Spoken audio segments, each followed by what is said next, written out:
ہر سال ایک ایسی تصویر سامنے آتی ہے جسے دنیا کے طاقتور ترین ادارے ڈی کوڈ کرنے میں لگ جاتے ہیں۔ جی ہاں، یہ ہے دی اکانومسٹ کا ورلڈ اہیڈ کور۔ آخر اس میں ایسا کیا راز چھپا ہے؟ آئیے 2026 کے لیے اس کے اشاروں کو سمجھنے کی کوشش کرتے ہیں۔ تو 2026 کی پیشگوئیوں کو سمجھنے کے لیے ہم ان 6 اہم حصوں پر ایک نظر ڈالیں گے۔ دیکھیں، یہ کوئی عام میگزین کا کور پیج نہیں ہے، یہ تو ایک خفیہ پہیلی کی طرح ہے جس میں آنے والے سال کے اشارے چھپے ہوتے ہیں۔ یہ کور دراصل بات چیت کا ایک بہت ہی منفرد طریقہ ہے۔ سمجھیں کہ یہ سرمایہ کاروں، تاجروں اور پالیسی بنانے والوں کے لیے سگنلز کا ایک مجموعہ ہے جو انہیں پورے سال کے لیے ایک طرح کا روڈ میپ دیتا ہے۔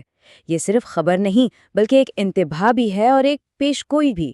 لیکن سوال یہ ہے کہ بھائی ان علامتوں پر کوئی توجہ دے ہی کیوں؟ جواب بہت سیدھا ہے، کیونکہ ان کی درست ثابت ہونے کی ایک بہت لمبی تاریخ ہے۔ یہ سلسلہ کوئی نیا نہیں بلکہ تقریباً 4 دہائیوں سے یعنی 1986 سے مسلسل چل رہا ہے، اور اسی وجہ سے وقت کے ساتھ ساتھ اس کی ساکھ بنی ہے۔ اور ان کی درستگی کی شرح تو حیران کن ہے۔ بھلے ہی یہ 100% نہ ہو، لیکن 60 سے 70% تک درست ہونا یہ کافی متاثر کن ہے۔ یہ بالکل ٹھیک نہیں بتاتے کہ کیا ہوگا، لیکن یہ دباؤ کی سمت کو بالکل صحیح طور پر پیش کرتے ہیں، اور بس یہی وجہ ہے کہ بڑے بڑے مالیاتی ادارے اسے کبھی بھی نظر انداز نہیں کرتے۔ تو چلیں اب ڈیکوڈنگ کا عمل شروع کرتے ہیں، اور اس کا آغاز کور پر موجود سب سے واضح تصویروں سے کرتے ہیں، یعنی جنگ کی علاماتیں۔ یہ علامتیں دنیا کے استحکام کے بارے میں ایک بہت ہی صاف پیغام دیتی ہیں۔ میزائل، ٹینک اور دوسرے ہتھیاروں کا مطلب ہے کہ 2026 استحکام کا سال تو بالکل نہیں ہوگا۔ اس کا مطلب کیا ہے؟ اس کا مطلب یہ ہے کہ جنگی علامتوں سے یہ نتیجہ نکلتا ہے کہ تنازعات چلتے رہیں گے، جس کا سیدھا اثر مارکیٹوں پر پڑے گا۔ تیل کی قیمتیں اوپر نیچے ہوتی رہیں گی، سونا مضبوط ہوگا، اور 2026 ایک ایسا سال ہوگا جہاں کسی بھی وقت کہیں سے بھی کوئی حیران کن خبر آ سکتی ہے۔ اچھا، جنگ اور عدم استحکام کا یہ ماحول ظاہر ہے عالمی معیشت پر براہ راست اثر ڈالتا ہے۔ تو اب کرنسی اور ٹیکنالوجی سے جڑی علامتوں کو دیکھتے ہیں جو یہ بتاتی ہیں کہ پیسہ اور ذہانت خود کیسے ہتھیار بنتے جا رہے ہیں۔ یہ علامت یہ عالمی مالیاتی نظام اور کرنسیوں پر بہت شدید دباؤ کی نشاندہی کرتی ہے۔ اس سے یہ ظاہر ہوتا ہے کہ کرنسیوں پر سے اعتماد ختم ہو رہا ہے، اور مارکیٹ میں اچانک نقد رقم کی شدید قلت یعنی لیکوڈیٹی شاکس کا خطرہ بڑھ رہا ہے۔ پیشگوئی کے مطابق امریکی ڈالر کے لیے بہت زیادہ غیر یقینی صورتحال ہے، یعنی یہ بڑے منصوبوں کی کامیابی کی وجہ سے مضبوط بھی ہو سکتا ہے یا پھر جنگوں اور قرضوں کے دباؤ میں گر بھی سکتا ہے۔ اہم بات یہ ہے کہ اس میں شدید اتار چڑھاؤ یقینی ہے۔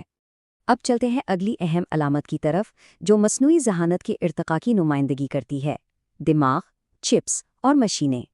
دیکھیں، اے آئی اب صرف ایک ٹیکنالوجی نہیں رہی، یہ اقتصادی اور جغرافیائی سیاسی طاقت کا ایک بنیادی ہتھیار بن چکی ہے۔ جس ملک کے پاس مضبوط اے آئی ہوگی وہی زیادہ طاقتور ہوگا۔ اس سے ملازمتیں بدلیں گی اور امیر اور غریب کا فرق مزید بڑھے گا۔ اب ہم پیش گوئیوں کے اگلے سیٹ کی طرف بڑھتے ہیں، جو معاشرتی صحت کے رجحانات اور ہماری زمین پر وسائل کی کمی پر مرکوز ہیں۔ یہ علامتیں یعنی سرنجیں اور گولیاں یہ صحت کی معیشت میں ایک بہت بڑی تبدیلی کی طرف اشارہ کر رہی ہیں۔ یہ ایک چونکا دینے والی پیشگوئی ہے۔ اس سے فارما اور بائیوٹیک کے شعبوں میں زبردست ترقی کی توقع کی عکاسی ہوتی ہے، خاص طور پر وزن کم کرنے والی ادویات کے حوالے سے، یعنی صحت کی دیکھ بھال کی معیشت میں ایک دھماکہ ہونے والا ہے۔ اور یہ آخری علامت، یہ عالمی توانائی کے بحران اور موسمیاتی تبدیلی کو ظاہر کرتی ہے۔ ایک ایسا سیارہ جو شدید دباؤ میں ہے۔ توانائی کی منتقلی کی جو فوری ضرورت ہے، وہ عام دھاتوں کو قومی سلامتی اور معاشی بقا کے لیے اہم اسٹریٹجک اثاثوں میں بدل رہی ہے۔ مثلاً کاپر، چاندی اور یورینیم اب صرف تجارت کی چیزیں نہیں رہیں، بلکہ یہ مستقبل کی ضرورت بن گئے ہیں۔ تو اب ہم ان تمام ڈی کوڈ کی گئی علامتوں کو ایک ساتھ جوڑتے ہیں تاکہ اس کور کے واحد اور سب سے بڑے پیغام کو سمجھ سکیں۔ یہ سیدھا سا سوال حتمی تجزیے اور اس کے اہم ترین سبق کو سمجھنے میں مدد دے گا۔ تو اس کور کا حتمی نتیجہ یہ ہے 2026 کا جو مرکزی خیال ہے وہ ہے دباؤ۔ اس کا مطلب یہ نہیں کہ کوئی تباہی یقینی ہے، بلکہ یہ کہ پورا سسٹم شدید دباؤ میں ہوگا، اور سب سے بڑا خطرہ تیار نہ رہنا ہے۔ یہ خیال اس بات کو اور پختہ کرتا ہے کہ جو لوگ ان اشاروں کو سمجھتے ہیں وہ آنے والے چیلنجوں سے نمٹنے کے لیے خود کو تیار کر سکتے ہیں، جبکہ جو انہیں نظر انداز کرتے ہیں انہیں بڑے نقصان کا خطرہ ہے۔